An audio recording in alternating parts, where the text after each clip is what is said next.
আপনারা দেখছেন AGT live 24/7। आप देख रहे हैं AGT live 24/7। You are watching AGT Live 24/7. সমাবেশে উপস্থিত সুবল দাস, অনিক দাস সহ সঞ্জয় দাস সহ সিনিয়র সংবাদ মাধ্যমের ব্যক্তিত্ব এবং আমার কলিগস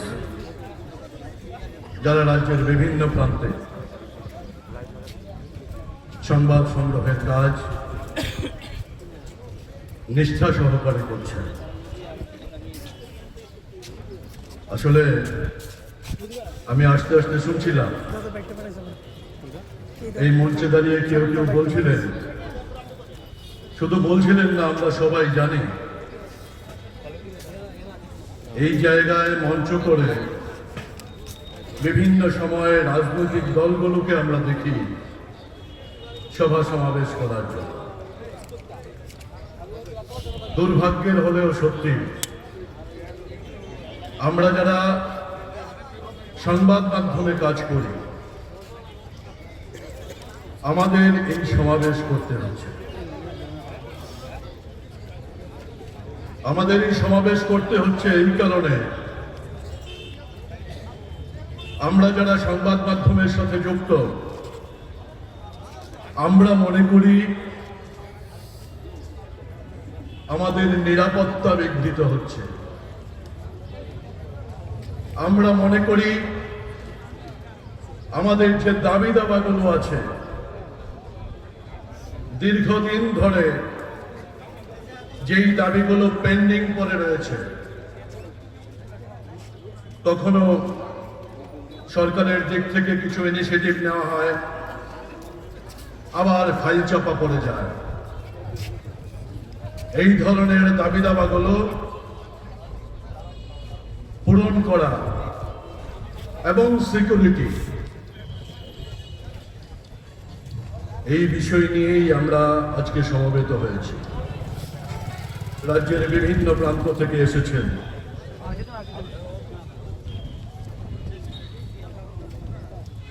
আজকে আলোচনা করতে গিয়ে অনেকেই হয়তো আলোচনা করবেন, আমি খুব সংক্ষেপে এর নাটশেল যে কথাটা বলতে চাই, যখন 18 সালে বিজেপি সরকারটা ক্ষমতায় এসছে তার আগে এই সরকারের প্রতিশ্রুতি ছিল সাংবাদিকদের নিরাপত্তা বিধান করবে, সাংবাদিকদের পাশে দাঁড়াবে, সাংবাদিক বান্ধব হবে। এবং এই সরকার সাংবাদিক বান্ধব নয়, এই দাবিও এই মঞ্চে দাঁড়িয়ে করা যায় না। বিশেষ করে আমরা ইলেকট্রনিক্স মিডিয়ার যারা কাজ করি, এই গভর্নমেন্ট 18 সালে প্রথম আমাদের ইলেকট্রনিক্স মিডিয়াগুলোকে সম্মান প্রদান করেছে, একটা বিজ্ঞাপন নীতিতে নিয়ে এসছে। দুর্ভাগ্যের হলেও সত্যি, এর আগে পর্যন্ত ইলেকট্রনিক্স মিডিয়ায় ন্যূনতম বাজেট বরাদ্দ ছিল না।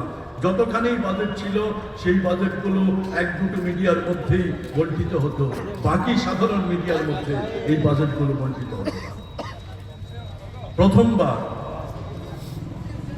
ইলেকট্রনিক্স মিডিয়াকে পলিসির মধ্যে ঢুকিয়েছে বর্তমান গভর্নমেন্ট। বেশ কিছু ভালো কাজ করেছে, স্বীকৃতি প্রদান করেছে সাংবাদিকদের, কিন্তু পাশাপাশি আমি এসেই একটু আগে শুনছিলাম সাংবাদিকরা ক্যামেরা খুলতে পারে না, বহু জায়গায় বিভিন্ন ইস্যুতে হাত খুলে লিখতে পারে না। একাংশের রাজনৈতিক ব্যক্তিত্ব এইরকম একটা পরিস্থিতি নিয়ে দাঁড় করাচ্ছে রাজ্যটাকে। যখন রাজ্যের মুখ্যমন্ত্রী বলছেন আমরা সাংবাদিক বান্ধব, যখন রাজ্যের মুখ্যমন্ত্রী বলছেন সাংবাদিকদের পাশে আছি, তখন একাংশের রাজনৈতিক নেতা তার রক্তচক্ষুর রোশানালে প্রতিনিয়ত পড়তে হচ্ছে আমাদের সাংবাদিকদের। এই জায়গা থেকে বেরোনো দরকার। সংবাদ মাধ্যম মানুষের কথা বলে, সংবাদ মাধ্যম এ রাজ্যের মানুষ তার পাশে আছে। সুদীপ শান্তনুর হত্যার পর এ রাজ্যের মানুষ ক্ষোভে ফেটে পড়েছিল। সুদীপ শান্তনুর ঘটনা নিয়ে আমরা দিল্লি পর্যন্ত দৌড়ে গেছি, কিন্তু দুর্ভাগ্যের হলেও সত্যি আজকে পর্যন্ত সুদীপ দত্ত ভৌমিক, শান্তনু ভৌমিকের হত্যার বিচার হয়নি। যখনই আমরা কথা বলি তখনই এদিক না সেদিক, রাজ্য না কেন্দ্র, সিবিআই না সিআইডি, এই সমস্ত গল্প টল্প শুনে আমাদের কান ছালাফালা হয়ে যায়। আর কতদিন? আজকে 9 বছর হতে চলেছে। 9 বছরেও একটি হত্যাকাণ্ডের, 2টি হত্যাকাণ্ডের বিচার হলো না এই রাজ্যে। আমরা এই সমাবেশ থেকে দাবি জানাতে চাই, সুদীপ শান্তনুর হত্যার বিচার আমরা চাই। অনেক হয়েছে, এবার এই বিচার সম্পন্ন হোক।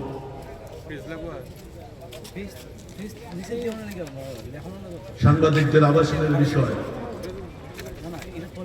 ফাইলগুলো যায় আবার ফাইলগুলো ফিরে আসে, এই দোলাচলে চলছে সাংবাদিকদের আবাসন। আরে যে সাংবাদিকরা নিজের ঘাম ফেলে পরিশ্রম করে দিনে রাতে, মাঝরাতে, সারা শহর যখন ঘুমায়, সারা রাজ্য যখন ঘুমায়, তখন ক্যামেরা নিয়ে ছুটে অলিতে গলিতে কোথাও দুর্বৃত্তরা কোনো ধরনের ঘটনা করছে কিনা, কোথাও পাচার কার্য হচ্ছে কিনা, আর এই সাংবাদিকদের পাশে দাঁড়াবে না? যতখানি দাঁড়িয়েছে ভালো, আরো চাই আমরা। এগুলো আমাদের বেসিক নিড। এই নিডগুলো পূরণের জন্য আমরা সবাই মিলে সমবেত হয়েছি। যদি সিনিয়ররা চায় তাহলে ঐক্যবদ্ধভাবে সবাই আগামী দিনে এগিয়ে যাওয়া যেতে পারে, কিন্তু আমরা বলি যদি আমাদের ঐক্যটা থাকে তাহলে যত বড় হনই হোক না কেন, চোখ রাঙিয়ে আমাদেরকে দমানো যাবে না, যেরকম ভাবে বিগত দিনে আমাদের চোখ রাঙিয়ে দমানো যায়নি। আইনের বেড়াজালে ফেলে আমাদের যে আসল কাজ সংবাদ সংগ্রহ করা, এই জায়গাগুলোকে স্তব্ধ করে দেওয়া হচ্ছে বিভিন্ন সময়। কোর্টে মামলা, অমুক জায়গায় মামলা, বিধানসভায় মামলা, অমুক খানে মামলা, এগুলো বন্ধ হওয়া উচিত। আমাদের কাজটা করতে দেওয়া উচিত। আমরা নৈতিকতা নিয়ে এগিয়ে যেতে চাই। এ রাজ্যের মধ্যে নৈতিকতার বন্ধনে যারা আবদ্ধ, তাদের সবাই একত্রিত হয়ে আগামী দিনে সাংবাদিকদের অধিকার সুরক্ষায় আরো দুর্বার আন্দোলন করে তোলা উচিত। সবাই সেই পথে এগোবেন। অসংখ্য ধন্যবাদ, অভিনন্দন। ये न्यूज कंटेंट देखने के लिए शुक्रिया। अगर आपका कोई सुझाव है तो हमें कमेंट कीजिए, सब्सक्राइब कीजिए AGT Live 24/7। Thanks for watching AGT Live 24/7.